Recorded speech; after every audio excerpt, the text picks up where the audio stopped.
Unplanned trips या नेहमीच best असतात. प्रत्येक वेळी फिरण्यासाठी प्लॅनच करावा लागतो असं नाही आहे. कधीतरी बिना प्लॅनने देखील फिरून बघावं. म्हणून सुदर्शन दादांच्या हाकेला ओ देत मी त्यांच्यासोबत यावेळी निघालो होतो चक्क जोधपूरला.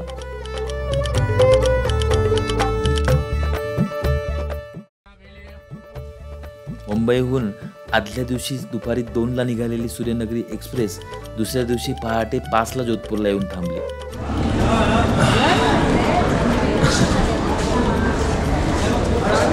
Good morning. Very good morning. खमागानी जोधपूर.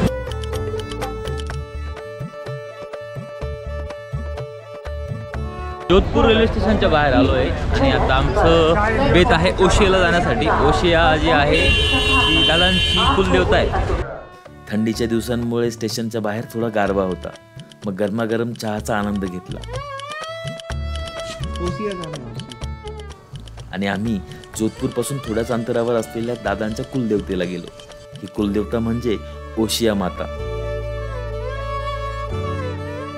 या ओशिया मातेचं दर्शन घेऊन आम्ही जोधपूर मोहिमेचा श्री गणेशा करायचं ठरवलं.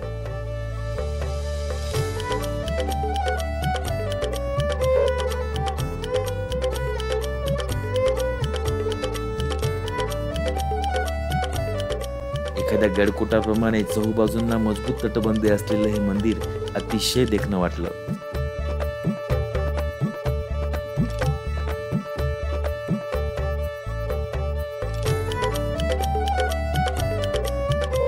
हे अशा अनेक ठिकाणी आपल्याकडे जसे विरगळी असतात ना तशा पालिया असतात. कोणी दान दिलं, कशासाठी दिलं, कोणी बनवलं, शिलालेख आणि काही स्मृतिचिन्ह त्याच्यात कोरलेले असतात.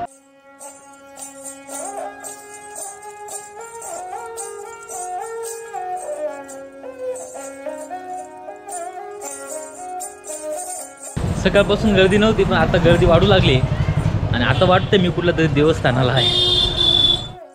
राजस्थानामध्ये ताज्या भाज्यांची कमतरता आहे. इथे आधीच भाजीपाला आणि फळं फळावळ काही होत नाही. त्यामुळे इथे जे आहे ते वाळवण आणि साठवण करून ठेवण्याची पद्धत आहे. तिकडे जे काही काटेरी झुडपं आणि काटेरी हे सगळं काही झुडपंच, झाडं तर कमीच पण झुडपंच जास्त असतात. तर त्याचे हे वाळवण करून ठेवलेले अनेक भाज्या आहेत की ज्यानंतर ओल्या करून आणि त्यांना हे करून मग ते फोडणी केली जाते किंवा भाज्या बनवल्या जातात. इसको क्या बोलते? ये बेर है. हाँ बेर. अच्छा. 100 रुपये किलो है. इसको ये पे बोर है 100 रुपये. बोरी. ये 240. क्यों ऐसा? ये मतलब टेस्ट करने में बारीक है गुट्टी. ओके. और ये सांगरी 800 रुपये. सांगरी 800 रुपये किलो. या मंदिराच्या आवारामध्ये इतरही अनेक 10व्या-12व्या शतकातील मंदिरं पाहायला मिळतात. आपण ओशियाच्या एका पडक्या मंदिरात आलोय खरं म्हणजे. पण ही सुंदर अशी मूर्ती इथे. आयकॉनोग्राफीमध्ये याला कसं ओळखाल तर इकडे अर्धा जो भाग आहे मूर्तीचा तर त्याच्यामध्ये इथे त्रिशूळ दिसतोय. हां, इथे रुंड माळा दिसते अर्ध्या भागात, म्हणजे मुंडक्यांची किंवा कवट्यांची माळा. इकडे हे जे आहे हा आयुध पुरुष आहे, त्याच्या हातामध्ये पण त्रिशूळ आहे. हे इथे नंदी आहे. ओके. आणि इकडे बघितलं आपण तर इकडे चक्र आहे, शंख आहे. आणि हा जो आहे खाली जसा हा पुरुष आहे तसा इथे याला हे काय म्हणतात त्याला पंख आहेत. आणि तुम्ही हे बघितलं इकडे तर इकडे ह्या जटा आहेत. ओके. आणि इकडे मुकुट आहे. बरोबर. तर नेमकं आता ही शंकर आहे का विष्णू आहे? तर ह्या मूर्तीला म्हणतात हरी विष्णू म्हणजे विष्णू आणि हर म्हणजे महादेव. तर हे हरिहराचं शिल्प आहे. विष्णू आणि महादेव यांचं एकत्रित असं हरिहराचं शिल्प आहे.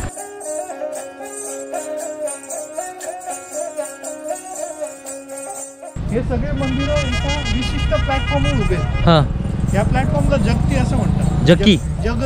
जगती. बर.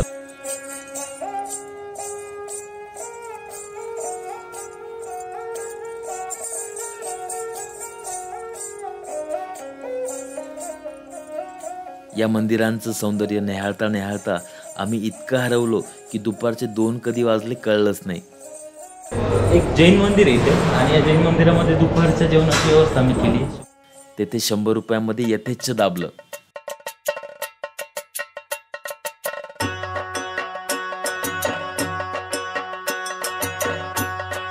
आणि मंदिराचं दर्शन घेऊन आम्ही निघालो ते ओशिया गावाच्या बाहेर.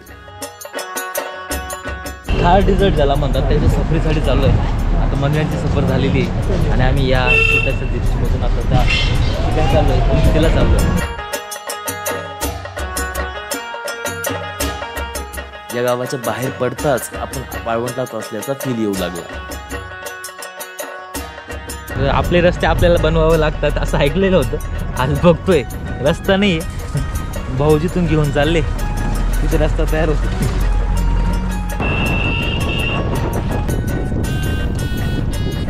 खम्मागणी राजस्थान.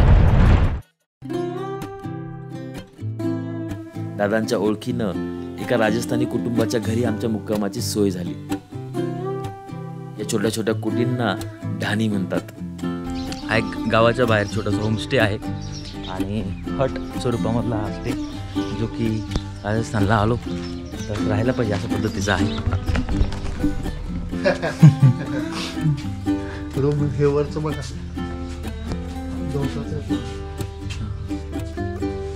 या पद्धतीचा आहे. एक बेड आहे आणि तुम्ही एवढ्या उन्हातून मध्ये येतात आणि तुम्ही येतात अक्षरशः पेंगविन बघायला. टॉयलेट आहे, टोटली कॉन्ट्रास्ट आहे. बाहेर पूर्ण ऊन आणि मध्ये अंटार्क्टिका अशा पद्धतीने त्याने वॉशरूम बनवलेलं आहे. आणि आपण आता जातोय उंटाच्या सफरीला.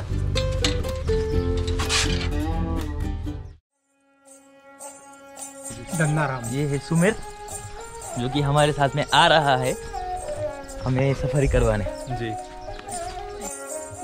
सूर्यास्ताच्या वेळी उंटांवरून सफर करण्याचं ठरलं.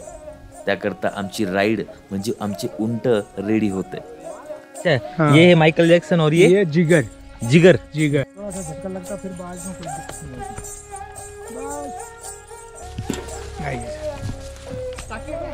कैसे कंफर्टेबल है ना? हाँ कंफर्टेबल है अभी है.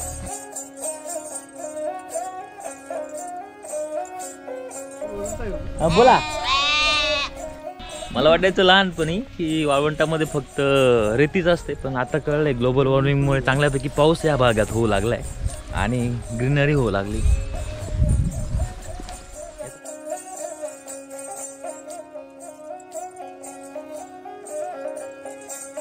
आपला जिगर बोला तरी बरं वाटतं. और भाई साहब कैसे हो? सब ठीक ठाक?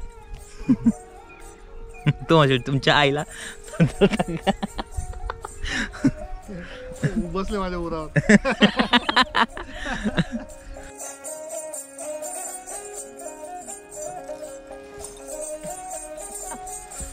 या उंटांच्या प्रत्येक पावलावर हिंदोळे खात हलत डुलत आजचा दिवस मावळला. भाई साहब थँक्यू फॉर द राईड. बाबा बरं पाडलं नाही रे तू.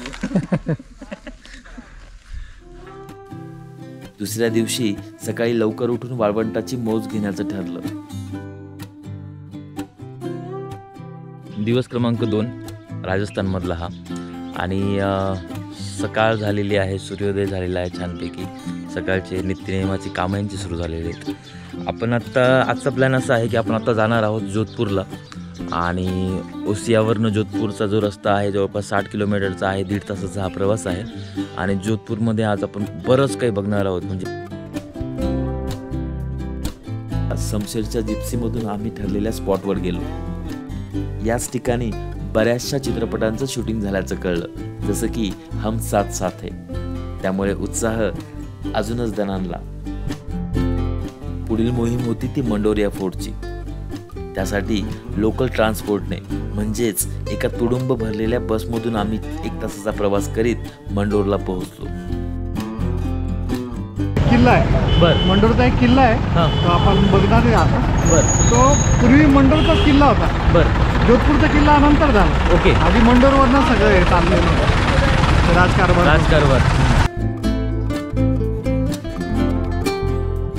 आता आपण सुरू करतो मंडोर गार्डनची सफर.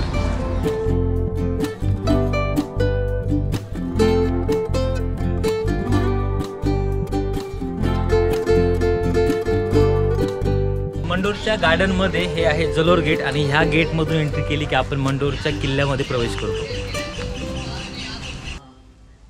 लाल दगडांमध्ये बांधलेला हा मंडोरचा किल्ला बाहेरूनच खूप अट्रॅक्ट करत होता. बाहेरून खूपच भारी वाटतंय. मध्ये बघूया काय परिस्थिती प्रत्यक्षात. या किल्ल्याच्या आत येताच एखादा व्यक्ती जर अवाक झालाच नाही तर नवलच म्हणायचं. अतिशय सुंदर बांधकाम येथे बघायला मिळालं. किल्ल्याच्या आतमध्ये असलेल्या काही खोल्यांमध्ये पुरातन मूर्तींचं एक छानसं म्युझियम देखील आहे. त्यात अगदी 7व्या शतकापासूनच्या मूर्त्या पाहायला मिळतात. याच ठिकाणी विविध प्रकारचे शिलालेख देखील आहेत. कसं असतं माहितीये का की हा सरफेस आहे हा, तर या सरफेस वर हा शिलालेख वर आलाय म्हणजे यांनी बाजूचं कापून काढलंय. आलं का लक्षात? आलं लक्षात. तर याला उठावाचा शिलालेख म्हणतात. उठावाचा. आणि दुसरा असतो कोरीव शिलालेख की मध्ये त्याला खड्डा असतो. कोरीव शिलालेख त्या मानाने सोपा आहे. यांपैकी काही मूर्त्या तर इतक्या मनमोहक आहेत की त्यांच्या वर्णनाकरता शब्दच अपुरे पडतात.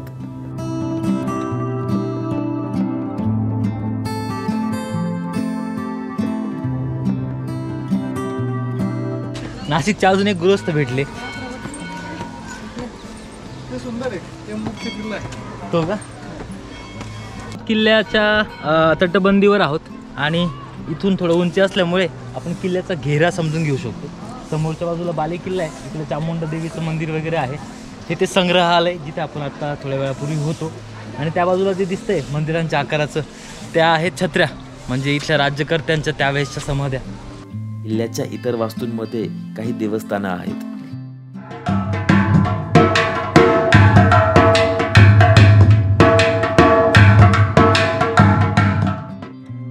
लांबच लांब दूरवर पसरलेल्या तटबंद्या आहेत. अतिशय वैशिष्ट्यपूर्ण असे मंदिरं आहेत.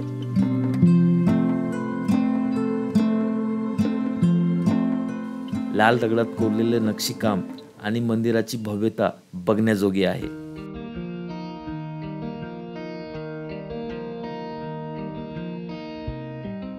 त्यातलं एक मंदिर तर इतकं भव्य आहे की अक्षरशः 4 मजली आहे.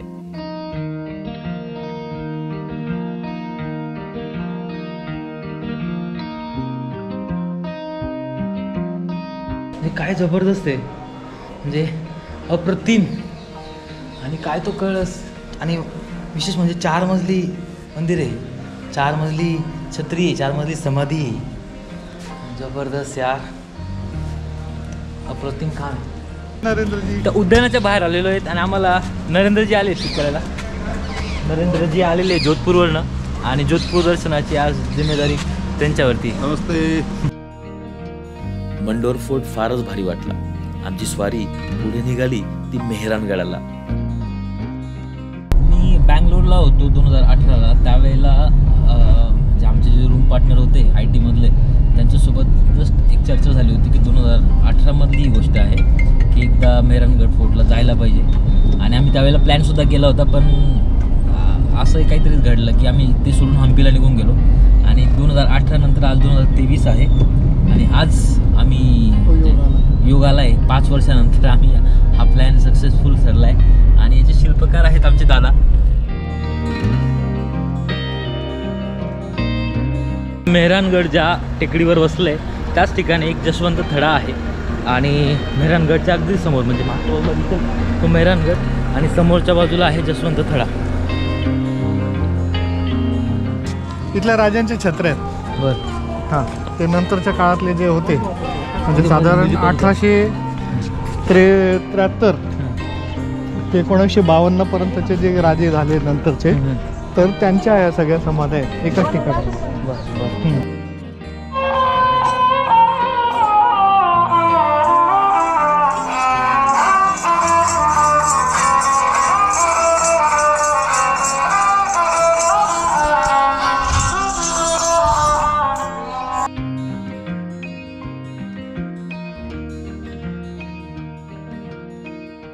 जसवंत थडा हा वास्तुकलेचा एक उत्तम नमुना मानला जाईल, कारण की लाल दगड आणि संगमरवर यांचं संमिश्र बांधकाम इथे बघायला मिळतं.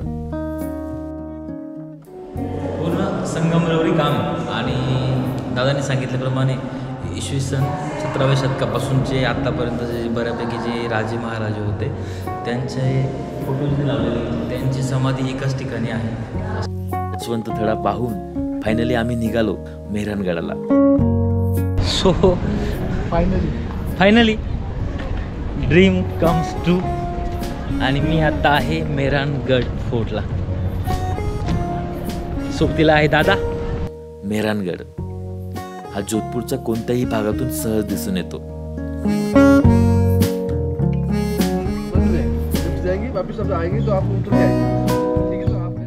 मेहरानगडा इतक्या उंच भिंती, अभेद्य तटबंदी मी याआधी कुठल्याही किल्ल्याला पाहिली नव्हती. किल्ल्याची तटबंदी म्हणजे किती मोठी असू शकते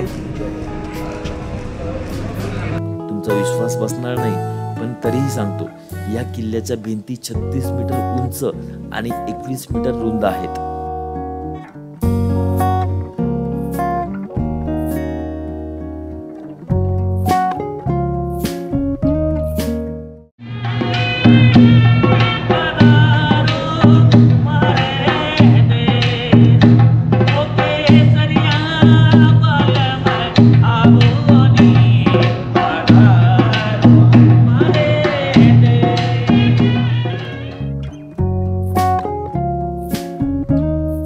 किल्ल्याच्या आत राजघराण्याचे संग्रहालय देखील आहे व आजही जतन केलेला सोनेरी महाल आहे. हा महाल 80 ते 100 किलो सोन्याने मढवल्याचा अंदाज आहे. या महालात मैफिली वगैरे पार पडत असत. यात शिरताना 7 भव्य प्रवेशद्वारांची शृंखला पार पाडावी लागते. किल्ल्यात अनेक सुंदर महाल आहेत, जसं की मोती महाल, शीश महाल,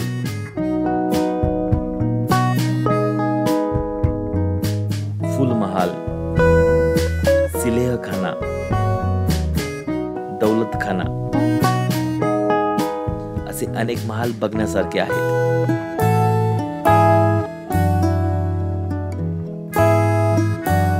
महालातील संग्रहालयामध्ये पुरातन पालख्या, हौदे, पाळणे, शस्त्र,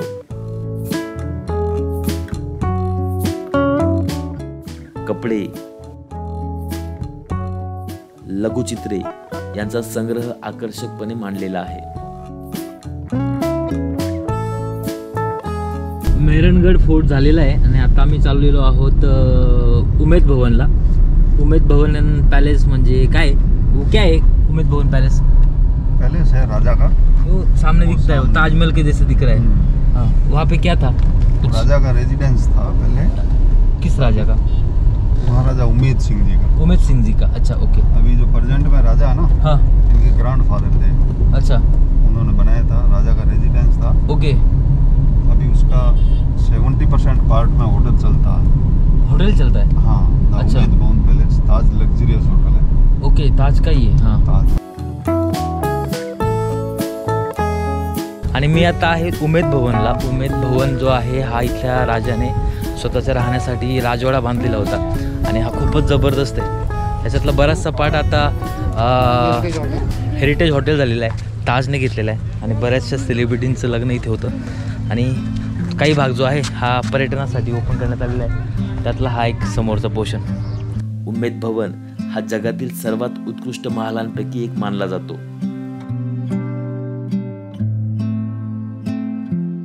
मुळात सध्या इथे ताज हॉटेल आहे, पण तरीही या भवनाचा एक भाग पर्यटकांसाठी मोकळा करण्यात आलाय, जेणेकरून येथील संग्रहालय सर्वांना पाहता यावं.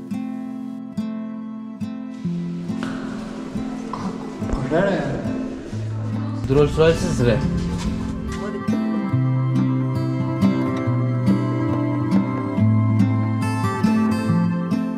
यानंतर आजच्या दिवसातलं शेवटचं पाहिलेलं ठिकाण म्हणजे घंटाघर.